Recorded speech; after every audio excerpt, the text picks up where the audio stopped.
बंगाल में बीजेपी नेता गिरफ्तार। बीएलओ की शिकायत पर अदालत ने जेल में डाल दिया। 343 जीवित मतदाताओं को वोटर लिस्ट से हटाने की कोशिश की गई, हटाया गया, जिसके बाद ममता की पुलिस ने बीजेपी नेता को घसीट कर ले गई। बताऊंगी क्या है पूरी खबर, तो आखिर तक वीडियो में बने रहिएगा। नमस्कार, मैं हूं आपके साथ अदिति और आप 4 PM न्यूज नेटवर्क देख रहे हैं। दोस्तों, बीजेपी का कर्मकांड देखिएगा तो आपके रोंगटे खड़े हो जाएंगे, क्योंकि बंगाल में एसआईआर चल रहा है और इस एसआईआर में बीजेपी नेता ने करीब 350 मतलब 350 नाम काटने की कोशिश करी। एक तरीके से उन्होंने काट भी दिया। अब आप कहेंगे भाई ऐसा कैसे संभव है, बीजेपी नेता ऐसे कैसे कर सकते हैं, ये सब करने का काम तो किसी और का है ना।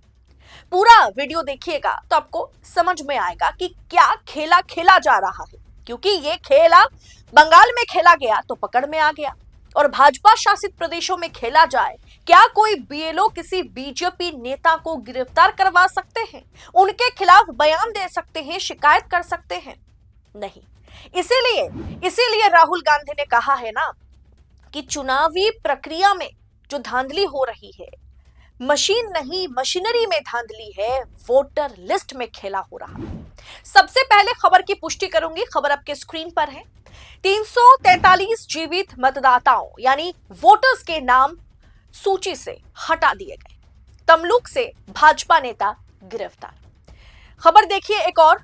Based upon a complaint filed by the BLO, a BJP leader in Tamluk, East Midnapur, West Bengal has been arrested as he tried to delete the name of 343 genuine voters by intentionally submitting faulty Form C document. The court has given him jail custody for 7 days.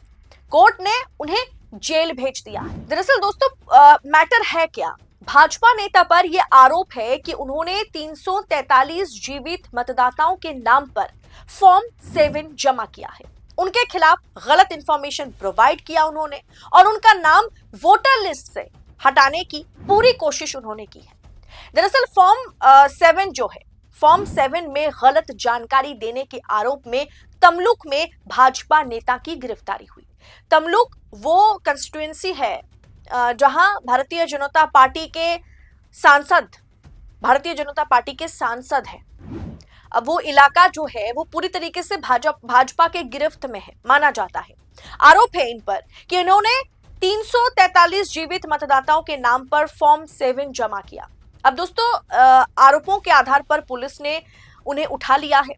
ममता की police actively इस पर काम करती हुई नजर आई, उनको गिरफ्तार किया गया और उसके बाद उन्हें कोर्ट में उनकी पेशी भी हुई। अदालत ने फैसला सुनाया कि डालो इनको 7 दिन जेल में।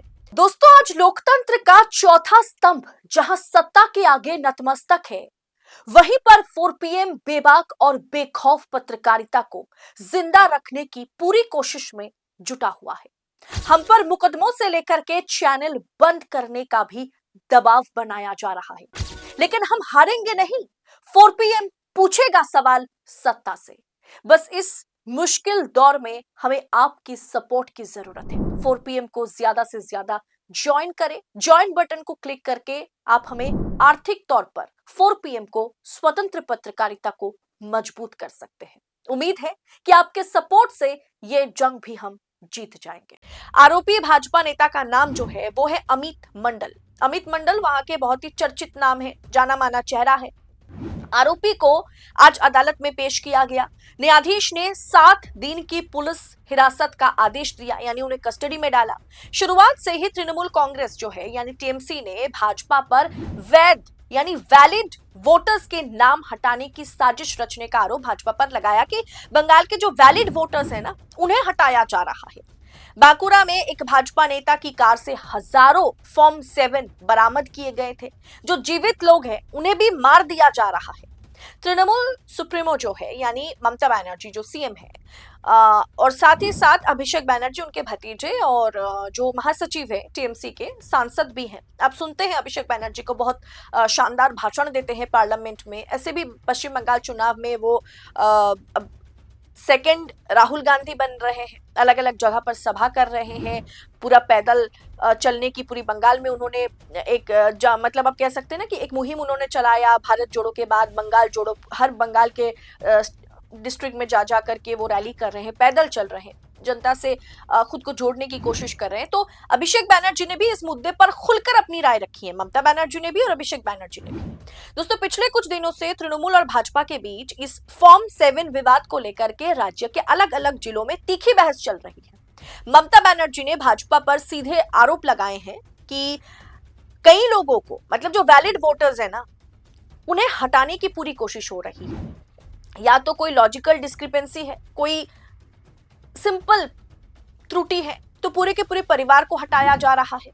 और साथ में यह भी मामला अब सामने आ गया जहां एक बीएलओ ने खुद कंप्लेन फाइल की है, कोर्ट में केस गया तो कोर्ट ने जज साहब ने उन्हें हिरासत में लेने को कह दिया है, उनको पुलिस कस्टडी में 7 दिन के लिए रखा जाएगा, क्योंकि उन्होंने फॉर्म 7 का इस्तेमाल करके 343 लोगों को मृत बनाने की कोशिश उन्होंने की। इसके साथ ही उन्होंने चुनाव आयोग, मतलब अगर बात करें ममता और अभिषेक बैनर्जी की, उन्होंने चुनाव आयोग पर भी उंगली उठाई, ममता बनर्जी ने उंगली उठाई। तृणमूल कांग्रेस ने फॉर्म 7 जमा करने की तारीख बढ़ाने को लेकर के भी आयोग को निशाना बनाया था कुछ समय पहले।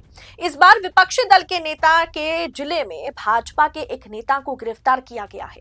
जैसे मैंने आपसे कहा ना कि भाजपा का जिला है वो माना जाता है तमलुक, भाजपा के विधायक है, भाजपा के सांसद हैं, और वहां भाजपा नेता इस तरीके से दबदबा दिखा रहे हैं, तो सोचिए पश्चिम बंगाल की बात है, तो बाकी भाजपा शासित प्रदेशों में क्या कुछ चल रहा होगा।